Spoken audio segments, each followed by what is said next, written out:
Olá, Shalom de Cristo para você, eu sou o apóstolo Miqueias Castrese e você está em mais uma videoaula aqui da Escola Apostólica e Profética Hineni. Hineni é uma expressão hebraica que quer dizer eis-me aqui.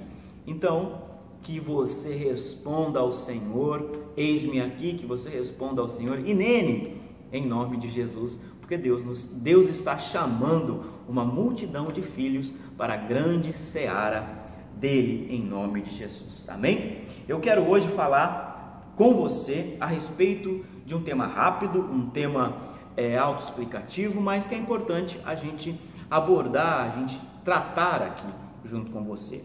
Eu quero falar sobre a estola e sobre o talite, em nome de Jesus, e eu quero desmistificar algumas coisas e já te responder o porquê que nós usamos o talite.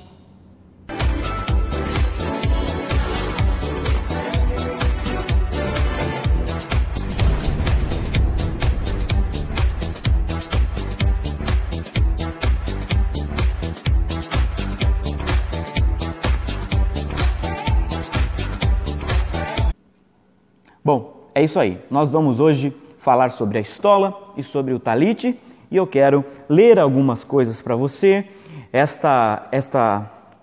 Este texto vai estar também aqui na nota da aula, vai estar nos comentários, você pode acompanhar. Vamos ler aqui, eu quero começar a falar com você sobre o que eu uso muitas vezes para ministrar algumas coisas, a estola.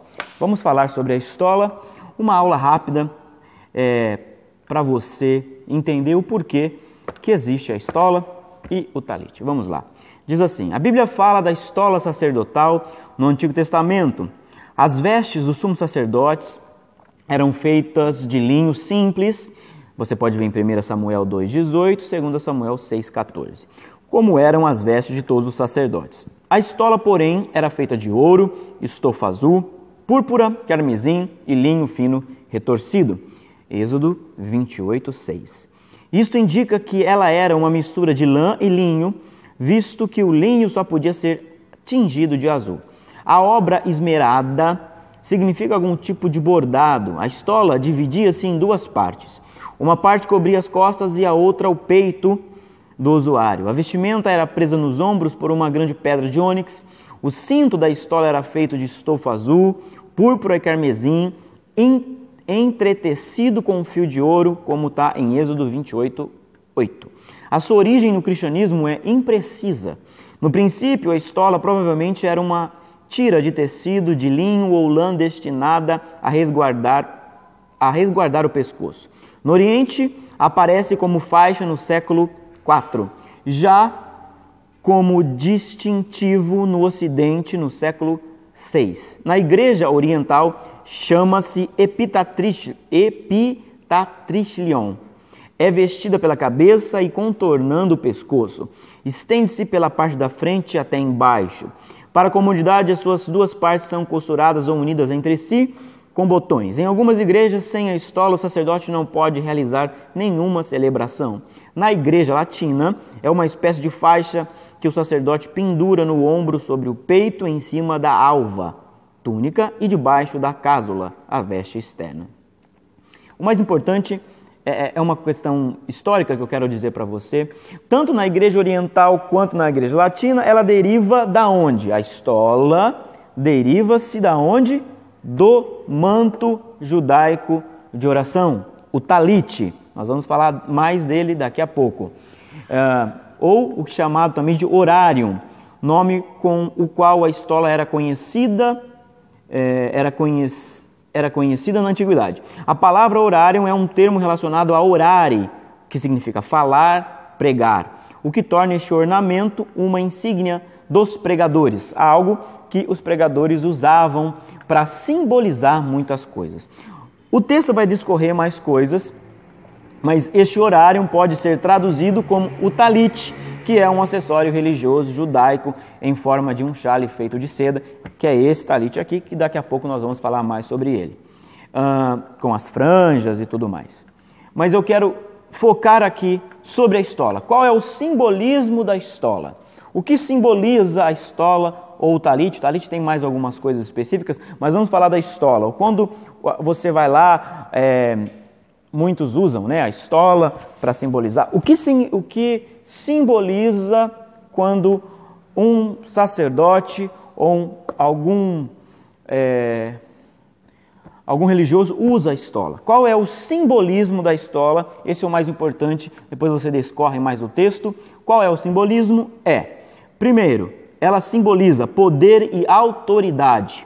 É o símbolo do poder e da autoridade sacerdotal, sinal por excelência da dignidade de um sacerdote. Ou seja, um sacerdote foi conferido poder e autoridade sobre ele, então este é um símbolo da estola. Segundo, a estola simboliza o primeiro homem, faz alusão ao primeiro homem que não havia pecado, Adão. Como a estola era uma vestimenta utilizada por pessoas de certa dignidade, simboliza a dignidade do primeiro homem, do homem antes do pecado original. Ou seja, você está lembrando que a pessoa tem poder e autoridade, e você está lembrando que não havia pecado em Adão antes da queda, né? Antes da escolha da queda adâmica. Terceiro, a estola significa santidade. Simboliza a santidade como a inocência necessária para um cumprimento do serviço sacerdotal e a veste de glória que o servo bom e fiel usará em recompensa pelos seus méritos. Evoca, portanto, o traje da festa que o pai colocou no filho pródigo, quando ele voltou a casa. Só Deus pode nos dar tal vestimenta e tornar-nos dignos de sentar à tua mesa ao seu serviço. Ou seja, a estola simboliza poder e autoridade, lembra-se do homem sem pecado e lembra também da santidade, da pureza, que quando você vem para a casa de Deus, um sacerdote precisa ser puro para ministrar às outras pessoas. Falta muita santidade em muitas pessoas por aí, né? Amém. Vamos lá. Outra coisa que a estola lembra, ela simboliza um jugo suave. Como é usada sobre o pescoço, assemelha-se a um jugo, o suave jugo de nosso Senhor Jesus, ou seja, as obrigações do estado sacerdotal. O que eu quero dizer com isso? Quando se usa-se uma estola e você vê um sacerdote usando uma estola, você está lembrando que o sacerdote está sendo usado pelo Senhor Jesus e para representar para você que o jugo de Deus tira o jugo pesado do mundo e coloca o jugo suave dele, ou seja, cobre você de poder, autoridade, santidade, purificação. Então isso simboliza tirando o peso do mundo e colocando a cobertura de Deus.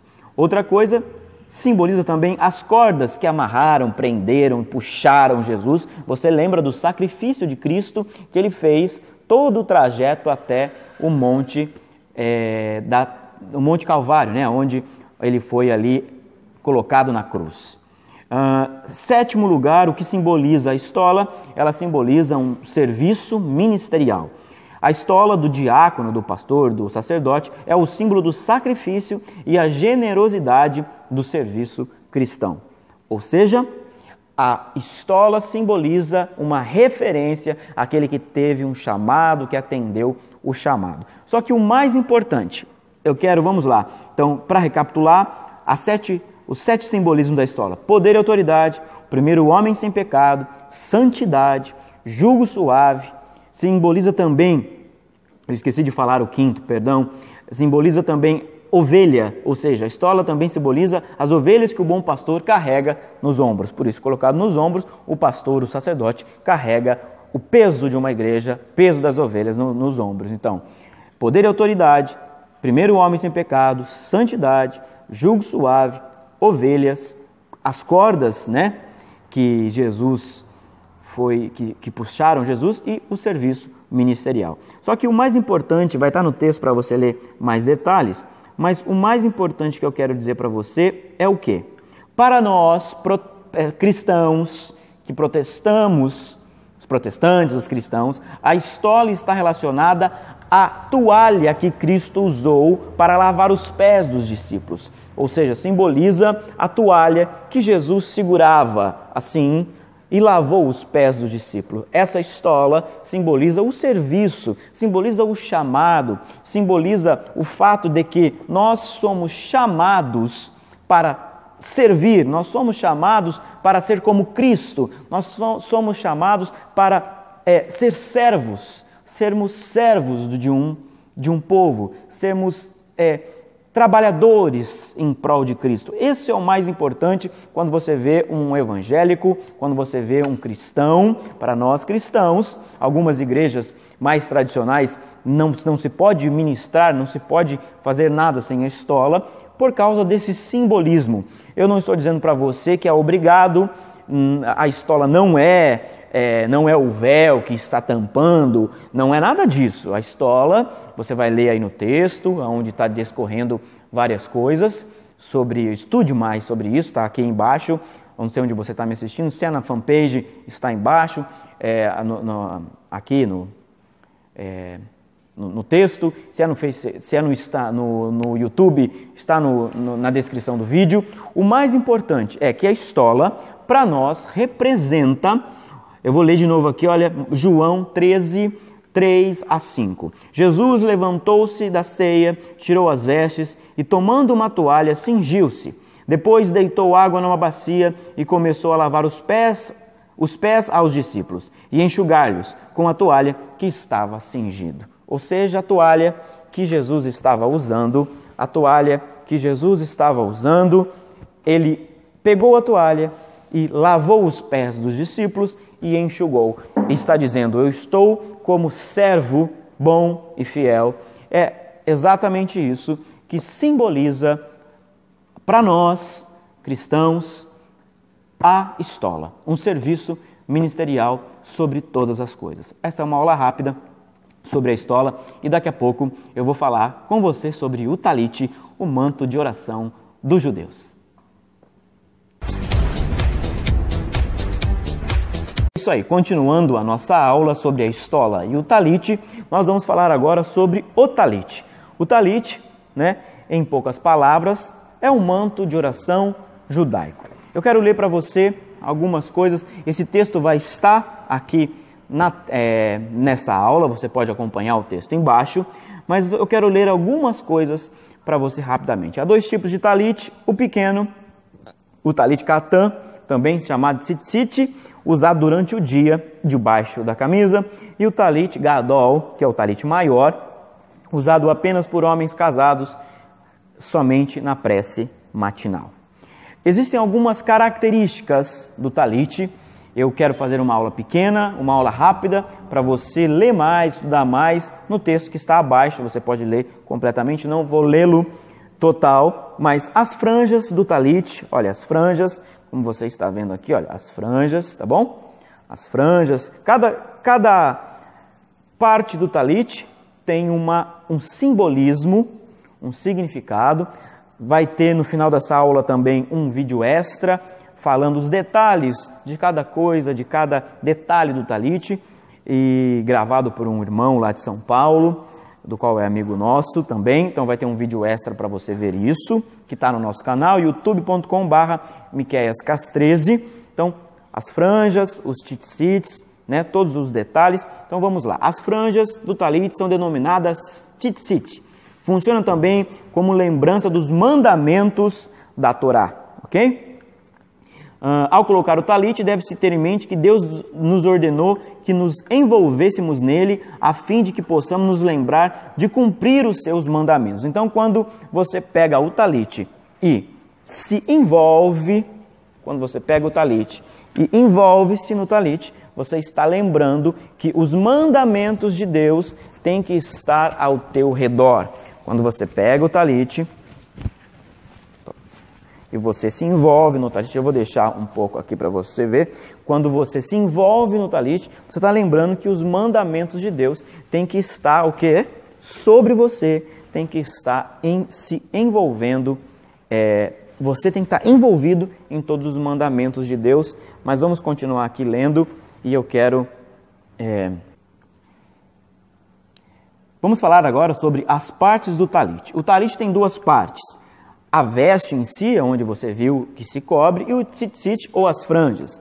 As vestes circundam o nosso corpo, as franjas pendem dele. Estas partes representam dois aspectos e seu relacionamento com Deus. Primeiro aspecto, não importa quão sagrado nos sentimos. Deus é infinitamente mais sagrado.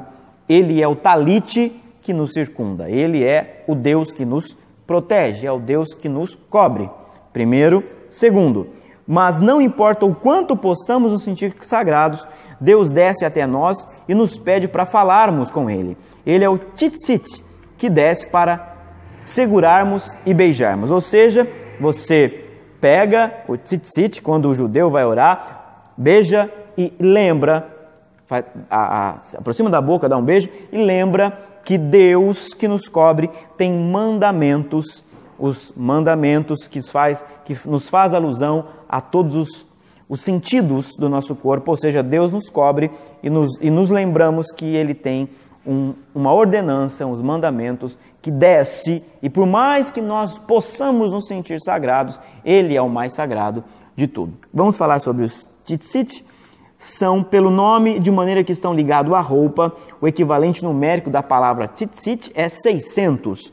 No judaísmo, cada nome tem um equivalente numérico. Some a isso 8, pelo menos pelo número de fios, e 5 pelo número de nós, ou seja, 5 nós, representando aí o Pentateuco, representando a Torá, e os 8 fios, se você fizer essa soma, dá 613, que faz alusão aos 613 preceitos ou mandamentos da Torá. Os 5 nós, esses nós, preste bem atenção, os 5 nós, vamos falar sobre eles agora. Os 5 nós indicam também, segundo a tradição judaica, que temos que nos amarrar aos 5 livros de Moisés, ao passo que os 8 fios sugerem os 8 órgãos do corpo que estimulam o homem a pecar: ouvido, olho, boca, nariz, mãos, pés, genitais, órgãos genitais, e o coração, que devem ser subjugados e cuidados e santificados pelo homem. Estes órgãos são entendidos como portas para a entrada de pecados, já que um deles já está relacionado a um tipo de propensão que pode levar o homem à queda, ou seja, sentimentos, sexualidade, caminhos errados, tocar onde não deve-se, nos contaminarmos com um ambiente indigno, liberar palavras de maldição e desejar o que não nos pertence e, finalmente, ouvir aquilo que não é santo. Ou seja, os 5 nós representa a Torá, representa os livros de Moisés, os primeiros livros da Bíblia, e os 8 fios representa os 8 sentidos, os 5 sentidos, né, e mais os órgãos genitais e o coração, representam os 8 órgãos que levam o homem a pecar. Então, você se cobre com o talite para relembrar que Deus é o que nos cobre, Deus é o santo, santo, santo de Israel. Você, descendo do talite, tem os fios, 600 fios, mais os 5 nós e os 8 fios, relembrando, tem 613 preceitos e mandamentos, tanto positivos como negativos, da palavra, os 5 livros e os 8 órgãos que levam o ser humano a pecar. Vamos continuar aqui. Qual é o efeito pedagógico do uso do talite? Serve também de sinal para aquele que usa, possa, ao ver as franjas, lembrar da lei e da palavra do Senhor. Eles deveriam e ainda devem obedecê-lo e andar em conformidade com tudo aquilo que foi revelado por Deus. Essa forma de vida apenas externaria aquilo que já está bem consolidado em seu interior: o amor e a obediência ao Deus eterno. Sendo assim, o uso do talite serve também para lembrar ao homem que ele deve guardar a santidade de Deus e também deve se tornar cada vez mais santo. Eu vou falar agora uma coisa que está em Atos 18:13. Nós encontramos lá, e como era Paulo do mesmo ofício, ficou com eles, ou seja, Priscila e Áquila, e trabalhava, pois tinha por ofício fazer tendas. A palavra fazer, tendas, em nossas versões vem do original grego iskenopóios, e significa um que fez barracas portáteis, pequenas de couro, pano ou de linho. Como previamente declarado, o talite também era chamado ou tido como uma barraca, uma tenda. O Centro Judaico de Estudos Cristãos acharam esta referência em escritos judaicos do primeiro século. Essa referência em particular feita a Paulo, Priscila e Áquila é significante porque nós sabemos que Paulo havia estudado com Gamaliel, conforme Atos 22, 3. E também Priscila e Áquila devem ter sido treinados no judaísmo para que Paulo tivesse tal consideração para com eles, a ponto de ajuntar-se com eles trabalhando em conjunto. Para fazer os nós nas franjas de um talite, requeria-se uma especialização e um treinamento rabínico. Toda linha e todo laço eram significantes. Tudo para o judaísmo, tudo para o judeu tem uma significância, cada nó, cada fio desse. Alguns estudiosos julgam que Paulo, Priscila e Áquila podem ter sido os fabricantes de talite. Ou seja, quando a expressão "e Paulo fazia barracas, Paulo fazia tendas", está dizendo, segundo aí o Centro Judaico de Estudos Cristãos, está dizendo que a alusão é ao talite, que as tendas que Paulo fazia eram os talites, e assim ele vendia os talites. Por quê? Porque era necessário um treinamento rabínico, era necessário uma santidade rabínica, uma santidade dentro do judaísmo para se fazer aquilo que é o mais sagrado, o manto sagrado de oração para os judeus. Então, Paulo fazia talite, conforme a pesquisa aqui que nós lemos para você. E Jesus? Jesus usava talite? Vamos ler aqui. Você pode acompanhar também no texto, aí no comentário. Até mesmo Jesus, ou Yeshua, usou um talite. Em Mateus 9:20, Lucas 8:44, nos é relatado sobre a mulher com um fluxo de sangue, que chega até Jesus para tocar o tzitzit, ou seja, as franjas do artigo do vestuário dele, que era o talite. A mulher, sendo uma judia, conhecia os mandamentos concernentes ao talite e sabia que era Jesus. Sua intenção em tocá-lo foi premeditada. Ela sabia que era sagrado este manto, então ela premeditou: se eu toco nele, eu recebo a cura, porque há uma santidade naquele homem que usa o talite. Ela então percorre o caminho em direção a Yeshua. Jesus passa pelo meio da multidão e estende a sua mão por trás de Yeshua para tocar o tzitzit, as franjas do talite que Jesus usava. E então acontece o grande milagre. Ela instantaneamente é curada. Ela alcançara o seu objetivo, pois fizera a coisa certa quando tocara no tzitzit do talite de Yeshua, de Jesus. Foi aí que Yeshua sentiu que saiu virtude, sentiu que saiu poder, e ele faz a pergunta: quem me tocou? Agora imagina uma multidão de pessoas, todos querendo estar próximo de Jesus, todos empurrando Jesus, e Jesus fala: quem me tocou? Porque ela entendeu o princípio de um manto sagrado, o princípio de uma roupa sacerdotal. Lembrando que a estola, que nós falamos agora há pouco, faz alusão ao manto ao manto judaico bíblico que Jesus usava. Continuando falando aqui, então Yeshua responde: alguém me tocou, pois saiu de mim poder. Aí ela apresenta e recebe a confirmação da bênção que tanto espera, que é a cura. O povo judeu nos dias de Yeshua entendia que quando um homem ungido, olha só, por Deus, usava um talite, o poder de Deus estava disponível naquele momento e através daquele homem. Essa mulher entendeu que Jesus usando um talite, na cultura da época, Jesus era judeu, Jesus usava um talite, ele usava aquilo que era da cultura, da cultura judaica, da cultura dele. Ela entendia que quando um homem usava um talite, ele havia santidade naquele homem, e havia liberação profética quando tocava no talite. Por isso que ela foi e tocou, não apenas empurrou ou encostou, mas tocou em Jesus. Usá-lo, o talit, seria um motivo de olhar e trazer à lembrança todos os mandamentos do Senhor. Esses mandamentos incluíam poder de cura. Mateus 14:36 e Marcos 6:56 nos falam que muitos buscaram tocar o tzitzit do talit, do manto de Yeshua, para que fossem curados. Eles entendiam essa expressão profética através de um ato profético, usando o talit, como você está aprendendo. Então Jesus disse: amará o Senhor teu Deus de todo o coração, de toda a tua alma e de todo o teu pensamento. Este é o primeiro e grande mandamento.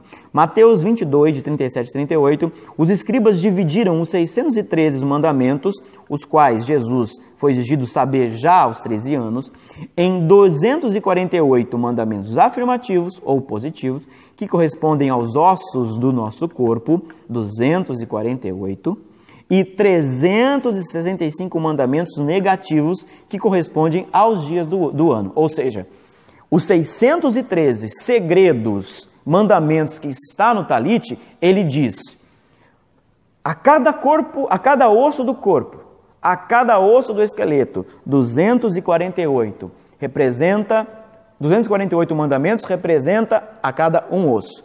E os outros 365 representa os dias do ano. Ou seja, você está coberto totalmente em todos os ossos do seu corpo durante todo o ano. Em outras palavras, durante todo o ano há 365, há um mandamento que o homem pode cair, mas o talit diz que, e representa que cada osso do teu corpo, do topo da cabeça até a planta do teu pé, cada osso, cada parte do teu corpo está coberto com o manto de Deus, está coberto com a presença de Deus. Este é o que os judeus dividiram os segredos aqui do talit. Então, o mais importante é: eu preciso usar talit? Eu não estou dizendo que você precisa. Eu estou dizendo, é preciso... você vai perguntar... por que tem gente que usa o talit, mas o véu não foi rasgado? Querido, não tem nada a ver uma coisa com a outra. Usar o talit não faz você colocar o véu de novo que Jesus rasgou através da graça. Não tem nada a ver. O talit representa, hoje, para nós, ele faz alusão do quê?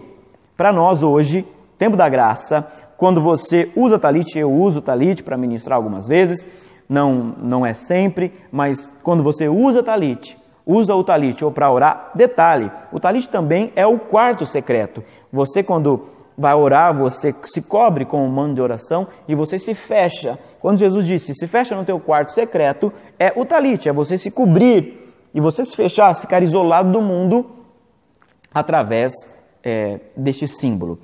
Aqui também há um símbolo de poder e autoridade, aonde vem a unção, representa a unção de quem? A unção de Deus, hoje na terra, representado pelo poder do Espírito Santo. Quando você vê alguém com talit, a pessoa está dizendo, olha, o Espírito Santo está ministrando sobre a tua vida. Quando alguém usa o talit para ministrar ou a ceia do Senhor, ou a pregação, não há uma regra para nós cristãos. Não há uma exigência para isso. É apenas um ato profético que você está dizendo para todos, olha, o Espírito Santo está sobre mim, o Espírito Santo me ungiu, como Jesus disse, o Espírito Santo está sobre mim, me ungiu para curar, para salvar, para libertar, para restaurar todas as coisas. É exatamente isso que, quando ao ver alguém usando o talit, a pessoa que entende o princípio e não usa apenas por modismo, não usa apenas por religião, está dizendo que o Espírito Santo, quando você se veste do talit, está fazendo você lembrar de todos os preceitos, todos os mandamentos, e a unção do Espírito Santo de Deus está ministrando sobre a vida de vocês. Amém? Que o Senhor te guarde e te abençoe. Esta foi mais uma aula rápida aqui da Escola Apostólica e Profética Hineni.